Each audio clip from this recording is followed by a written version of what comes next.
Bom, pessoal, estamos de volta aqui com a aula 5, né? Hoje a gente vai falar sobre o ciclo de vida dos componentes. Então, vamos aprender aí como a gente vai manusear e executar ações de acordo com a sequência do ciclo de vida dos componentes, tá bom? Então, vamos lá. Bom, pessoal, estamos aqui com o projeto aberto. Eu já dei antes já o ESP Start, né? Então, eu já estou aqui linkado com o meu emulador, tá certo? Mas antes de a gente começar a mexer no código, vamos aqui ver como é a sequência do ciclo de vida, né? Então a gente tem quatro etapas, né? A gente tem a etapa de inicialização, a etapa de montagem, a etapa de alteração e a etapa de desmontagem do componente. Bom, inicialmente, a primeira parte do código a ser executada na inicialização é o construtor. É nele que a gente seta os props e os states, né?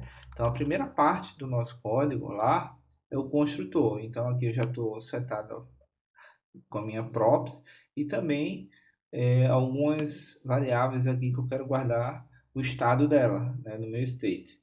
Então, essa é a primeira parte do código a ser executada. Então, eu vou dar aqui um console.log e vou botar aqui construtor, né? Está em inglês mesmo. Bom, eu vou executar aqui, certo? E a gente vai perceber que ele colocou aqui construtor como a primeira parte do código. Só que eu coloquei aqui renderização, pessoal, estava aqui renderização na parte do render, né? Então, se a gente for lá no ciclo de vida, ele executou isso aqui, né? E executou isso aqui, o render. Só que na montagem eu tenho um método que executa antes do render e tem um método que executa depois do render, né? Então tem um componente willMount e tem um componente didMount.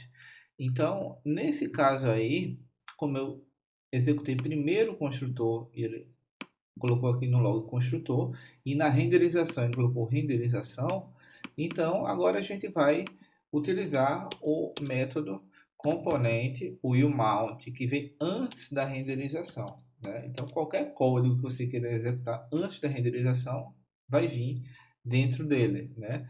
Então eu vou botar aqui o console.log e vou botar aqui antes da renderização, certo? Vou salvar e ele vai executar. Percebam, pessoal, ele lançou um warning aqui, é porque ele já está dizendo que a partir da versão 17 do React, né, ele já não usa mais, ele já está como se fosse um deprecate, né, do método. Então ele já bota um warning aqui dizendo que o recomendado é usar hooks, né, a partir dessa versão, né. Hooks é uma outra arquitetura, uma outra abordagem que a gente utiliza. Não vai utilizar os métodos que a gente aprende no ciclo de vida, mas com o ciclo de vida aprendido, a gente vai saber em que momento executar utilizando hooks também, tá bom? A proposta agora não é falar do hooks, e sim da sequência do ciclo de vida aí em relação aos componentes do React Native.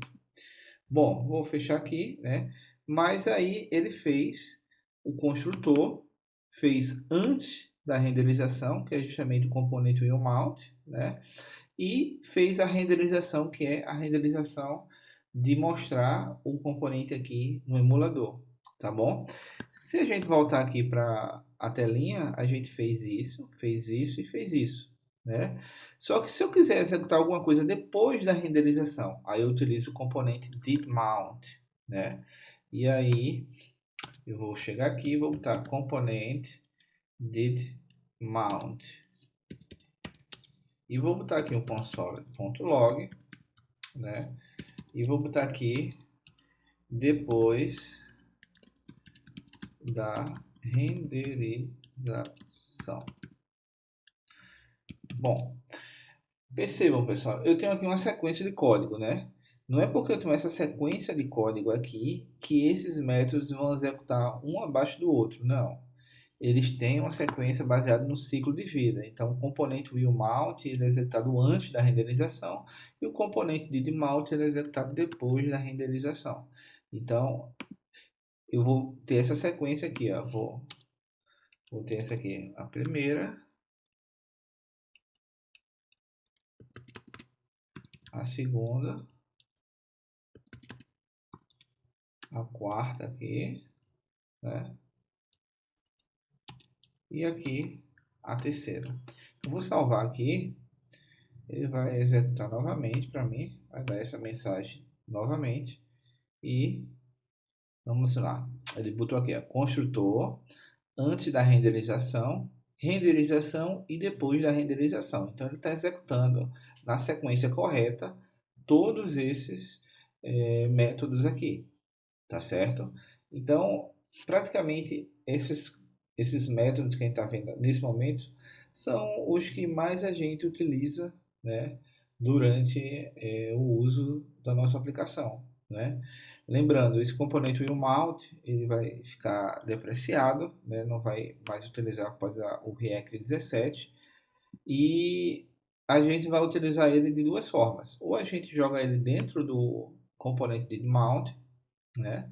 Ou a gente vai utilizar hooks, que seria uma outra abordagem aqui, mas que não vai existir esse nome, componente WillMount, mas vai existir uma forma de executar antes da renderização, né? Então esses nomes aqui, eles não vão aparecer utilizando hooks, por exemplo, mas eles vão ser executados de uma forma que eles vão executar em cada situação dessa, né?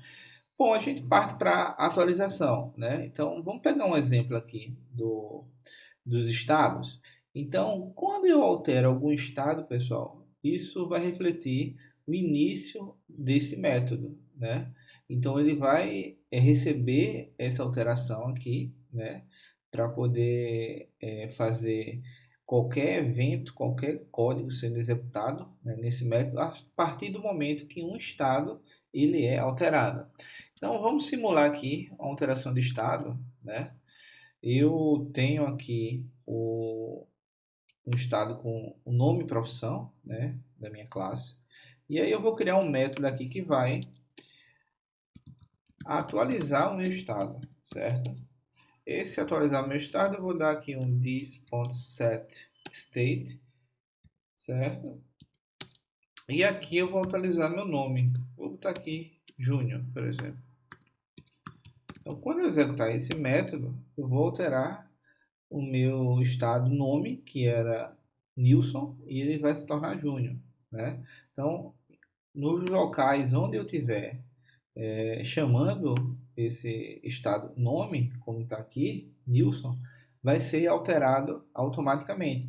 Então, no evento onPress, né, do meu botão, eu vou chamar esse método, certo? E aí ele vai fazer essa atualização. Eu não vou ainda criar um método, só quero ver se ele vai funcionar e vai atualizar o meu nome aqui para Júnior, né? Quando eu clicar no botão. Então eu só quero fazer esse teste aqui e depois a gente volta. Pronto, atualizou, então ele está executando normalmente.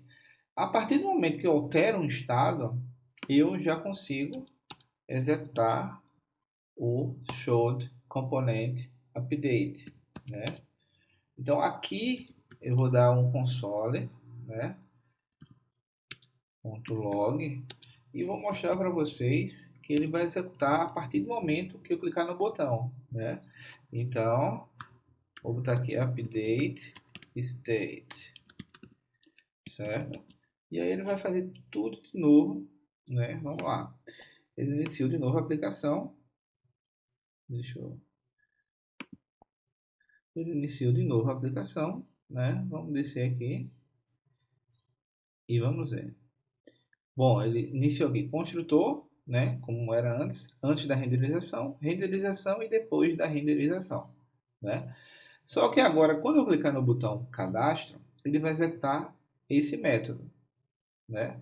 E aí ele vai mudar o meu estado da variável nome aqui, né? Então o estado, né, da variável nome vai ficar Júnior agora.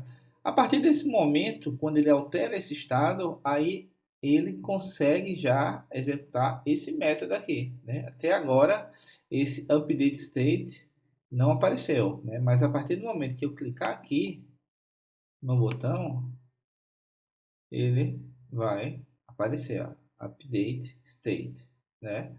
Ele está dando um erro aqui, porque ele pede para retornar um valor true ou false, né? Vou botar aqui um valor true, vamos executar de novo, né?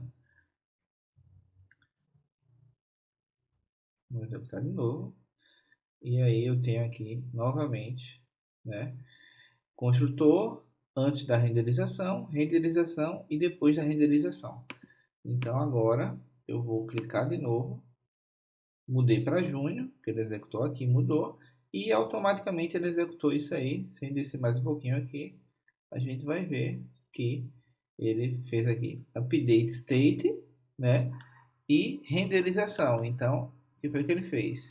Ele fez aqui o show de componente update, veio para cá, renderizou, né, e na renderização eu tinha aquele console.log também de renderização e ele executou novamente.